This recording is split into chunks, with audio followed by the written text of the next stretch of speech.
Hey, yo, peace, peace. This is your man, El Judge. Coming right back at you with some of that real talk real fast. Hey, I've been doing these videos called The Fall of the Gods. And before I can really get into the fall of the gods, I have to give us an understanding of how the gods came into physical manifestation. So go back and watch those videos, man. Watch them and share them bad boys too, man. And if you can, man, please hit like, share, and subscribe to these videos. But anyway, some people are starting to throw around the word the Anunnakis. All right. Now, here's the thing. Some people believe that the Anunnakis are like the gods that created us, and they had something to do with something, but they are not our creators. They are beings just like us. So hear me out. I'm going to give us the creation of the Anunnakis. This story is going to help us get an understanding of who the Anunnaki are. It's going to put you far advanced, make you more advanced than a lot of people out there. Now, this information, I have not had to recite this story in almost 30 years. So I have to dig into this beehive mind of mine and pull this information out. So please forgive me. Now, what the beings that you call the Anunnaki are the descendants of these beings that we call the Riskians. Now, the Riskians are the beings that existed on planet Risk before they existed in physical form. They were in etheric form and they were doing their thing on this place that they call planet Risk. They were participating in the creation of planet Risk. Now, as they were creating, it came a time when they wanted to manifest themselves into the physical. So these etheric beings gathered the molecules and they formed themselves in physical form on the planet Risk, and they became known as Riskians. Now, these beings were these carbon-based beings that were all black, even the white of their eyes. Now, I want you to think about that movie, or think about the superhero character called the Silver Surfer. And when he falls off of that surfboard, he turns black and carbonated, even his eyes and his teeth. That's what these Riskians look like. Now, as time went by, being that they were on the planet Risk, and the planet Risk had 3 suns, like it takes us 24 hours. We go through 12 hours a day and 12 hours a night, but their nighttime would last. It would take one day would take 1 year for them, put it that way, because they had 3 suns in their area. But anyway, as time went by and they began to evolve, they began to change. So they started to split themselves up as male and female. That process came. They noticed that they were naked, so their ego started to become a little bit more. So they manifested these white garments that they would wear. And they were known for wearing these white garments that had absolutely no seams, a seamless garment. Now, these beings, man, as time went by and they were dealing with them 3 suns, they did the same thing that those carbon spears did that I was telling you about in the other videos. When I said those those etheric beings, some of those etheric beings, they spun themselves in circles and created carbon spears. And when the light shined on the carbon spears, fungus began to grow, bringing forth organic life. Now, these beings who existed in carbon form on the planet Risk with 3 suns, this form of carbon or another form of ether began to grow upon their heads to block them from the sun. They had these big woolly afros. Now, these etheric beings, they were multiplying, and they were starting to evolve with their planet. And right next to them, they had another star constellation called the constellation of Dracos, where these Draconians live. Now, these Draconians, they found something on planet Risk that they wanted, and they would come over to planet Risk and they would wreak havoc. Now, they could not destroy the Riskians, but they had a way of destroying the Riskians physical. So they would destroy the physical, but the Riskians would just come right back. It came a time when the Riskians got tired of that. So they said, we got to figure out a way to not be so agreeable till we won't fight, because that's like I was saying, they were so agreeable, they wouldn't fight, they wouldn't destroy anything.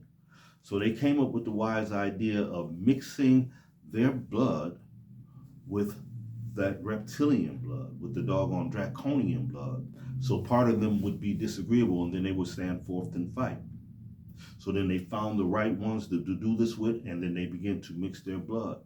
Now, after the Riskians, the pure blood etheric beings who manifested in the physical, after they made it with the reptilian-like being, the beings from planet Dracos who had disagreeable within them, when they made it, they created these things that you call the Anunnaki. But they didn't have the name the Anunnaki yet. The Anunnaki are the offsprings between the Riskians and those Draconians. This is why people tell the story. They say, well, the Anunnaki, they're reptilian. Yes, they are, because they mix, because they are the Riskians, and they had to mix with the reptilians to get their disagreeableness, so they would have the ability to fight back. Now, as time went by, these new jacks who became known as the Anunnakis, but they were still Riskians at the time, they began to dabble in technology. And man, let me tell you, they became so good at Riskian tech or Riskian technology. They became so good at it that still now to this day, there are beings that come from other galaxies that go to the planet Risk just to still buy their doggone advanced technology. Now, let me tell you, some of the Riskians remain elders. What do I mean by that? The ones who remained elders were the ones who did not mix their seed with the Draconians. They stayed pure Riskians.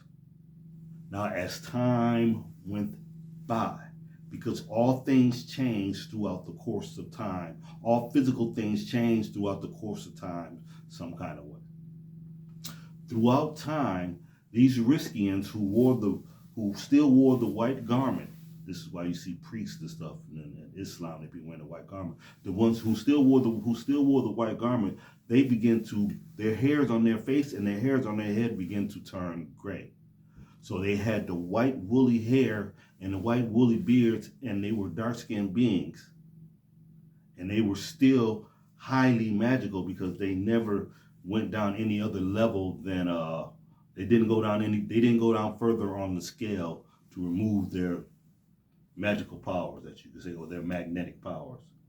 Now here, let me tell you something. I described beings that had on white garments, white robes that were seamless. They had white woolly hair and they were dark skinned. These are the same beings that in the original story of the New Jerusalem landing, and they said that there were 12 doors around it. And they said when they went through the doors, they ran to these beings. There was a being who stood there at each door who had the skin of burnt bronze. They had the hair of lamb's wool that was white, or white woolly hair. That's those beings. And I imagine that those type of beings did not only exist on the planet Risk. I imagine they probably exist on many different places around the galaxy. These different godlike beings. And in the beginning, when those Riskians did manifest themselves to wear the garment, at first their eyes were still black, all black, but then their eyes turned white. They had these large almond-shaped eyes. Let's continue. So their civilizations started to build up. So you had your high priest, your elder priest, the Riskians, and then you had the other Riskians who looked up to the elders, but they were building new advanced technology. Now the Draconians, they got mad for some reason, and they decided they wanted to go to war with the people from the planet Risk. The people on the planet Risk whooped them, sent them boys back. Them boys came back with a bomb which depleted the atmosphere. So the Riskians had to repair the damage that was done. So they needed gold. Now, like I said, they already had advanced technology, and they had already built these big old giant metal ships that were the size of planets, well, the size of planets in our area, and they became known as Nibiru's. So they had to go out and get gold. So they knew where other planets were that had other Riskian-like beings on them, and they knew, and they just had to go out and scout. So they started to send these Nibiru's out in different places in search of gold. And then they found out that this place that they call Earth had an abundance of gold. So they sent that Nibiru there with the captain that they call Anu. Anu was the chief captain over the ship. I guess that's how that worked. But this is what they say. They say that the women were really running the governments. They just ran the military and all that, and the corporations and stuff. So Anu took his Nibiru and came closer to this place that we call Earth, and then he sent 50 beings down to this place that they call Ki at the time. This is how these beings became known as the Anunnaki, because they were the 50 beings that Anu sent down to Ki to search for the gold. When they found out that there was gold here, they started mining. When they started mining, man, they found so much gold, like where the Grand Canyon is. Go back and look at the Grand Canyon, and it looked like some machine that was digging that thing out. That was a whole river of gold. They came and got that. They was like, you got to check that in. And see, as they were tearing that down in the Grand Canyon, they were creating a civilization down up in there too. They had to live somewhere. They wanted to live by where their money was at. Boy, y'all be getting me, man. It's crazy. I'm probably only gonna get about 90 views on this. This is crazy, man. But let me try to continue, man. I'm just thinking, man. But I do think, man, those of you who do watch my videos, man, please hit like, share, and subscribe, man. Get me out there. You know what I'm saying? Because, man, I haven't even really tapped in to a lot of the stuff that I want to say. But let's continue.